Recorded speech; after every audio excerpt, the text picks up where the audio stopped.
Hi, welcome to Talking Books and Stuff, the program that talks all about books and writing and stuff.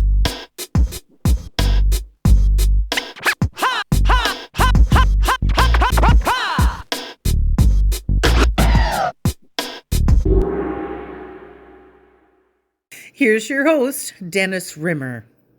Hello and welcome back. It's Talking Books, the podcast that talks about books and writing and movies and music and stuff like that.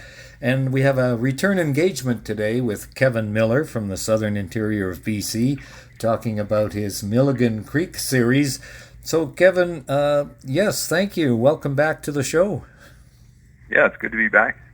And what we have in front of us is book number 7 of the Milligan Creek Series, LARPers. All right, what is a LARPer, Kevin? Well, LARPer is an acronym. It stands for live action role playing. So the book is about some kids who get engaged in a tabletop fantasy role playing game, and when something goes wrong, they decide to move the game into real life, and so they start acting out these fantasy characters that they've created for the tabletop game, and they embark on a real life adventure in their small town in Saskatchewan. And it's Milligan Creek, of course. So this is book number 7 of Milligan Creek. Is the series just going to continue and continue as long as the ideas hold out? I have plans to do out to book 10 at least. I'm actually working on book 8 right now, which is called Off the Hook, and it's going to be about a fishing tournament. But it's I'm having a lot of fun writing the series, and so as long as I can keep coming up with good ideas, and I'll keep going. And the series was recently picked up by a publisher out of the States as well, and so they're very excited for me to keep writing books as long as I can come up with ideas. That's wonderful. And it's about the teen boys in their early teens. Now, are they ever going to age, or are we going to keep them the same as Frank and Joe Hardy?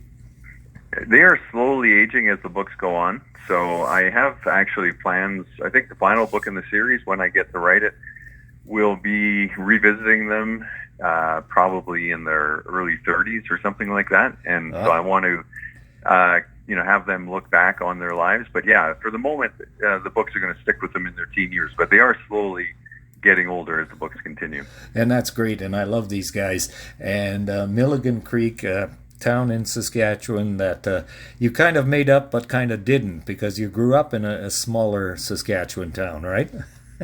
Yes, I grew up in the town of Foam Lake, Saskatchewan. It's got a population of around 1,200 people. That's been steady most of my life. And there's a creek that runs through town called Milligan Creek, which is named after the people who founded the town. And so that's what I created a fictional version of Foam Lake, and I named it after that creek. And, of course, Foam Lake has a co-op store, right? Yes, it does. And I worked there for several years in high school. Well, I got to tell you this story. I am well into my 70s, but just for fun, I went back to work this summer at the local co-op store where I worked in my late 60s, and a woman came in. She was going to a family reunion in Foam Lake, but it was on her husband's side. No, on her side. So she didn't know your name. And I said, oh, that's okay. Well, he writes books, Kevin Miller, and his sister is a symphony orchestra conductor. And the woman said, oh, yeah, we know her. We're from Victoria. We go to the concerts all the time. So. Oh, that's funny. Yeah. So yeah, my sister and I kind of joke with each other about who's more famous, but she usually wins. She usually wins. Okay, we're talking to Kevin Miller about the Milligan Creek series. This is book 7, LARPers, Live Action Role Players. The people in the town, the townsfolk, they kind of don't think this live action role playing is a good thing, do they? They've got some objections. Well, definitely one of the boys' mothers is not happy about it. So if you remember back in the 1980s, I was really into Dungeons and Dragons back then, and there was kind of the satanic panic surrounding that game, that people were worried if young people got involved in a board game or a role-playing game that involved magic and demons and all that kind of stuff, that they would become possessed or something. So that definitely factors in. But these boys actually and their friends, they keep it a secret of what's going on.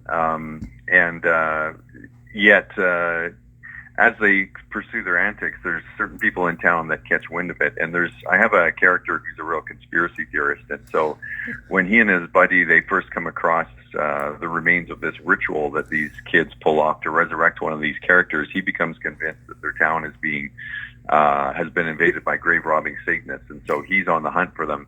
And soon the police get involved as well, because they start to worry that something weird is afoot in Milligan Creek. So I use a real comedy of errors approach to escalate what seems to be kind of an innocent adventure into something that eventually turns the entire town upside down.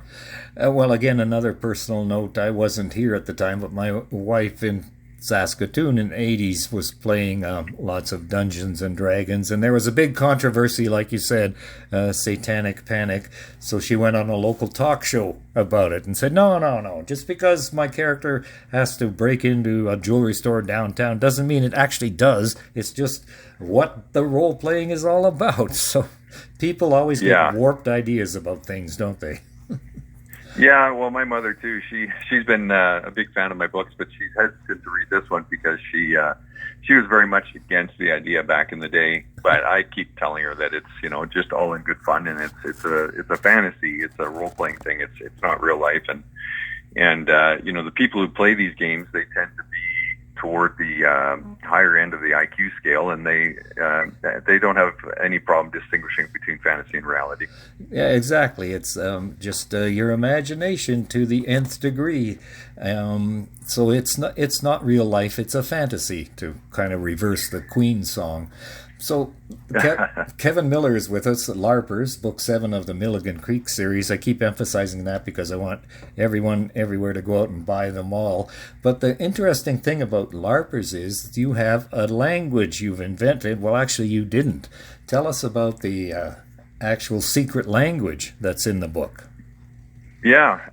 Oddly enough, this is the second book that has a language. Snowbound also has a different language, too. But what happened with this is people who are involved in Dungeons and Dragons and other types of tabletop role-playing games, like I said, they tend to be quite brainy, intellectual, and many of them will come up with something called a conlang, which is it's an invented language that their characters speak. And so I thought it'd be kind of fun to have two of the characters in my book who are really super enthusiastic about the game to come up with their own constructed language.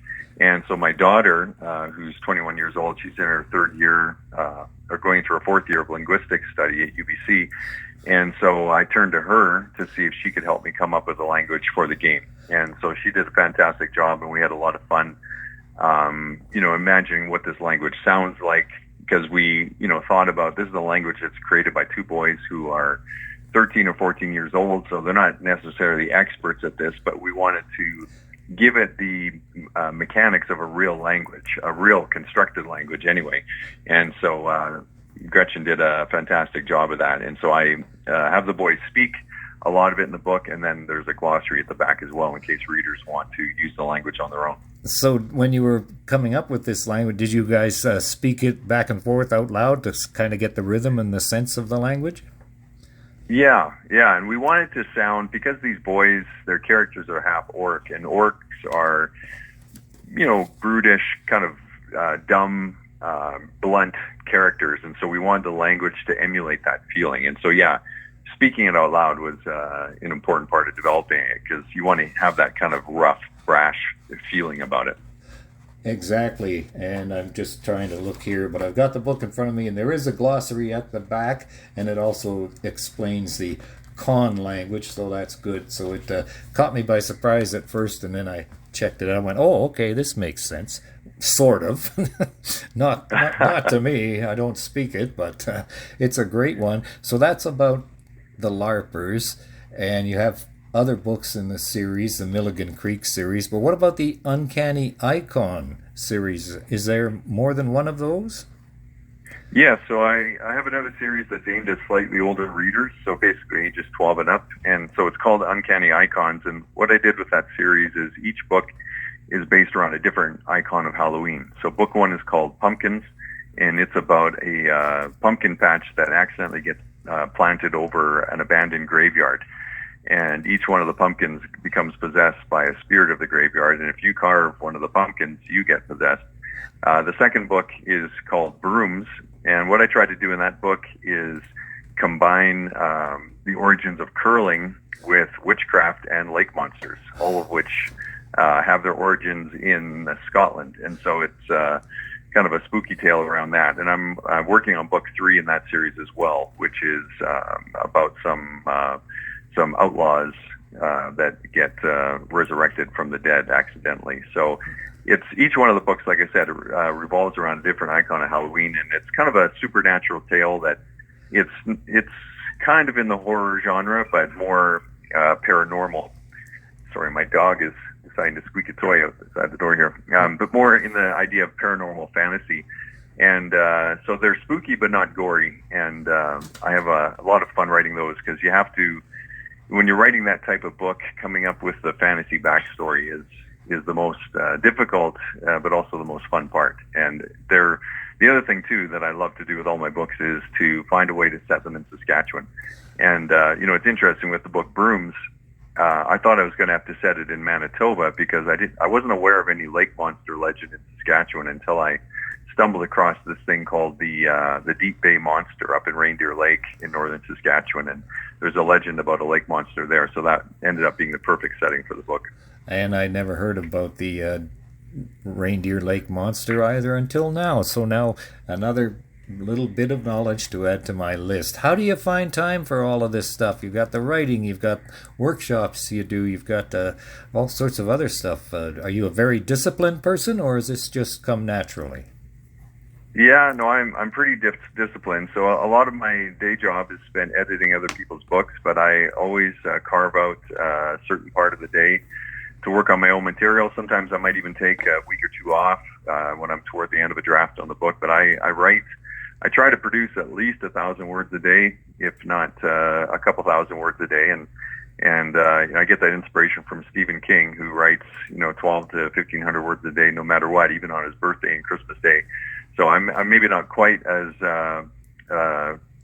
prolific as Stephen King, but if you write 1,000 words a day, you can get a lot done. So I try and make sure as much as I can that I'm producing words, and I have a lot of ideas, and you just want to see them all realized. So you have to be disciplined, because you realize as a writer, if you don't sit down in front of that keyboard, nothing happens.